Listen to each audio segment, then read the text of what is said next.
Guys, প্রথমে তোমরা এই ভিডিওটা দেখো, তারপর আমরা এই ভিডিওটা কিছু ফানি ফানি কমেন্ট করবো। শোনো, আজকে কি বিয়ে শপিং করতে নিয়ে যাচ্ছ? হ্যাঁ, আমার টাকা নেই, আজকে করাবো না। আজকে তোমাকে একটা স্পেশাল জায়গায় নিয়ে যাবো, খাওয়াবো, ঘোরাবো। আজকে শপিং না। আজকে কি হবে তবে?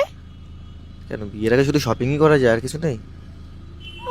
ভালো ঘুরতে নিয়ে যাওয়া, ভালো আজকে আমাকে খাওয়ানো। কলকাতার শহর দেখাতে নিয়ে যাচ্ছে আমার সোনু। বাই দ্য ওয়ে, আমরা ব্যান্ডেজ থেকে কিন্তু ফিরে গেছি, আর আজকে আমরা রয়েছি কিন্তু রিয়ার বাড়িতে। তারপর থেকে আজকে আমাকে ভাবলাম বিকালবেলা যখন হয়েছে একটু ঘুরতে বেরোই। হৃদয় বলছে চলো একটু ঘুরে আসি। ট্রেন্ডিং টপিকটা তো দেখিয়ে দিলাম, কি দেখি? মেসি। ও হ্যাঁ, ওটা পরে দেখাবো তোমাদেরকে। যাই হোক, এখন আমরা জানি না কোথায় যাচ্ছি, বাট যেখানে যাচ্ছি শেয়ার করব। আর কালকে বাড়ি ফিরতে হবে, কারণ तो चलिए शुरू करते हैं। দেখ পিন্টু কত হ্যান্ডসাম হয়ে গিয়েছে।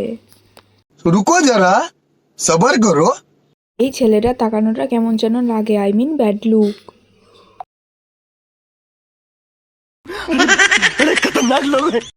ওলে বাবালে, স্পেশাল জায়গায় যাচ্ছে।